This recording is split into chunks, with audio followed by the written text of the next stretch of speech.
तो अब बात करते हैं चुनावी परिणाम की।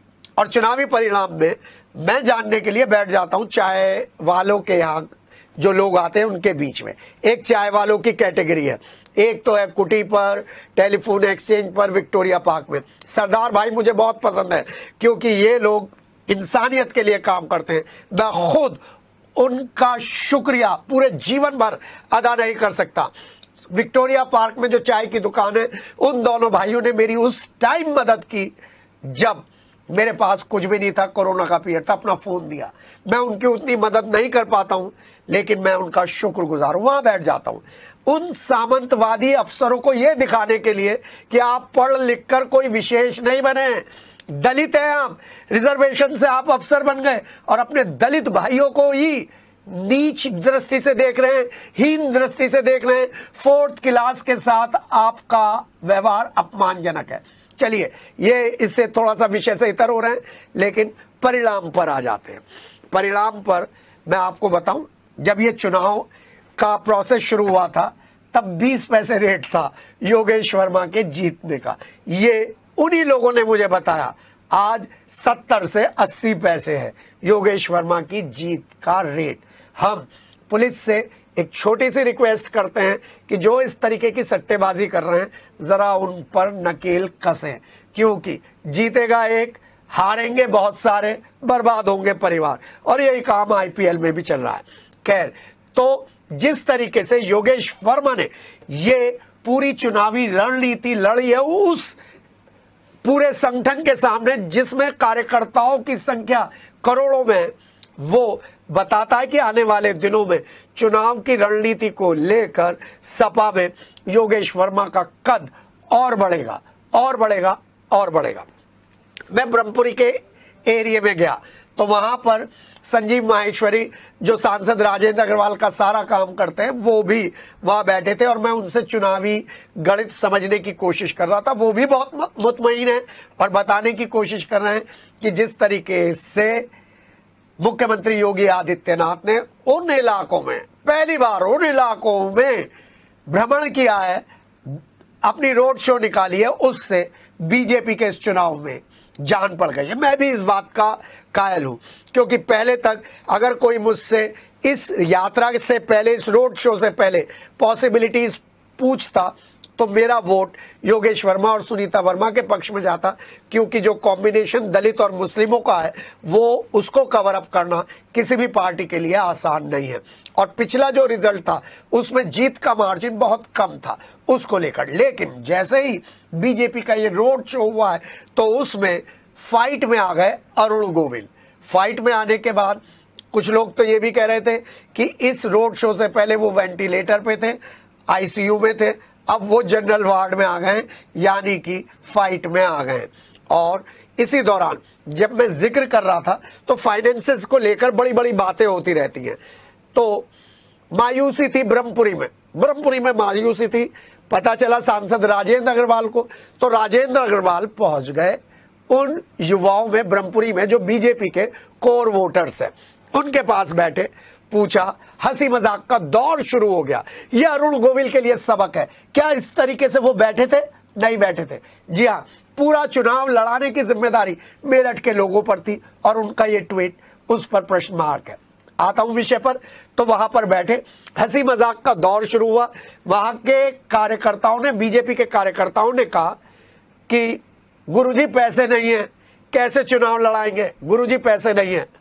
तब उन्होंने अपना अनुभव बताते हुए बताया कि जब मैंने पहली बार चुनाव लड़ा था मेरे पास 2000 रुपए भी नहीं थे, लेकिन मेरे पास हौसला था और उसके जरिए मैंने ये चुनाव लड़ा और अब इतिहास है।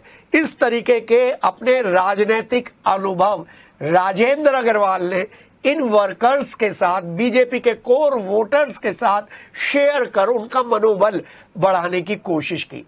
तो वहीं डॉक्टर लक्ष्मीकांत वाजपेयी झारखंड में थे, उन्होंने पर्सनली फोन किया कि चुनाव की स्थिति जानी और बीच में आए और हमने उन्हें अलग अलग जगहों पे पकड़ा ये जानने के लिए क्या वो अपने कमरे में बैठे हैं, क्या अपने ऑफिस में बैठे हैं। नहीं, हर जगह मिले, हर जगह मिले, हर जगह मिले।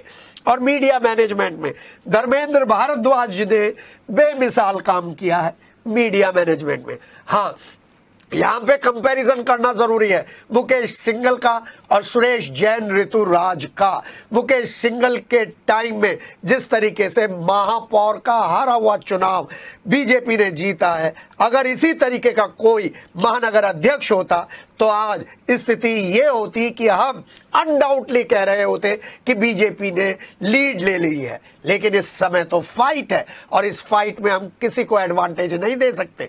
लेकिन यहां पर कमजोर संगठन और प्रबंधन का असर बीजेपी पे पड़ेगा, जरूर पड़ेगा, क्योंकि डॉक्टर लक्ष्मीकांत वाजपेयी और राजेंद्र अग्रवाल अपने बल पर कितने लोगों को साथ लेकर चल सकते थे।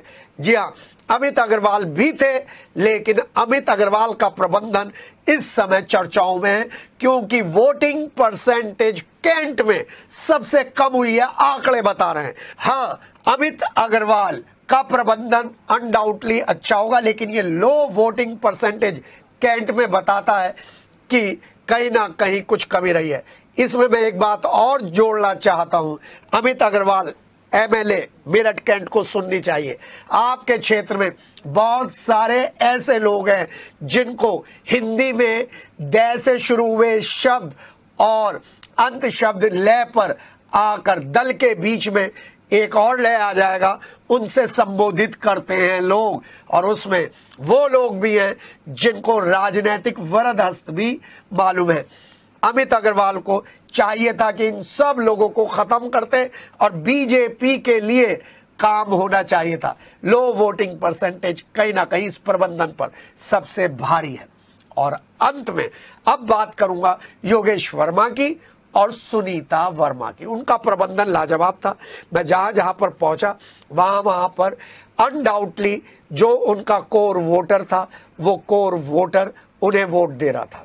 सूत्रों ने तो मुझे ये भी बताया कि योगेश वर्मा ने अपने दलित भाइयों को कह दिया था कि तुम जाना बीजेपी के बस्ते पे जाना, वहां से पर्ची लेना और वोट डाल के आना साइकिल को। जी हाँ, कुछ ऐसा भी हुआ है। ये चर्चाओं में है, क्योंकि हम चर्चाएं बताते रहते हैं।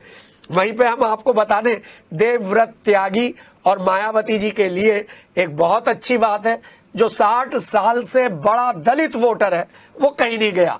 उसने मायावती बीएसपी देवव्रत त्यागी को ही चुना है और शायद इसी वजह से संतोषजनक वोट मिलेंगे देवव्रत त्यागी को। हाँ, उनके ऑडियो और वीडियो जरूर वायरल हो रहे थे। तो हमारे हिसाब से चुनाव बड़ा क्लोज है और इस चुनाव में अब जो एडवांटेज लेने जा रहे हैं वो योगेश वर्मा और सुनीता वर्मा का कॉम्बिनेशन है, क्योंकि ईवीएम पर उनकी नजर है, उनकी टीम अभी भी उनके साथ है। और यहां पर जिसके नाम पर, जिसके चेहरे पर चुनाव लड़ा गया था बीजेपी की तरफ से, उन्हें लोग ढूंढ रहे हैं। कोई पर्सनल बात मत लीजिएगा, लेकिन ये बातें सुननी और जाननी इसलिए जरूरी है क्योंकि राजनीति हमारे खून में है। एक रिक्शे वाला भी, एक ठेले वाला भी और रेहड़ी वाला भी आपको राजनीति में ऐसे गुर बता देगा जो बड़े बड़े लोगों को भी नहीं मालूम होगा। लेकिन ये चुनाव बीजेपी वाला चुनाव नहीं था, क्योंकि मैंने बहुत चुनाव बीजेपी के कवर किए हैं। वो रौनक नहीं थी, वो ऊर्जा नहीं थी, वो स्टाइल भी नहीं था। देखते हैं 4 जून को क्या होता है। हाँ, कोई भी असंवैधानिक काम मत करिएगा, सट्टेबाजी में मत पड़िएगा, बैटिंग में मत पड़िएगा, किसी से राजनीतिक बहस मत करिएगा प्लीज। और सोशल मीडिया को लेकर बहुत पर्टिकुलर हो जाइएगा। कोई भी ऐसे मैसेज मत डालिएगा कि आप कानून के गिरफ्त में आ जाए।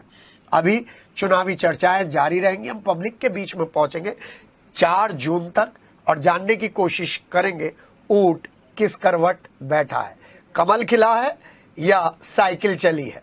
जानने की कोशिश करते रहेंगे, आप भी फीडबैक देते रहिएगा। अपना ध्यान रखिए, मिलते हैं अगले चुनावी बुलेटिन में।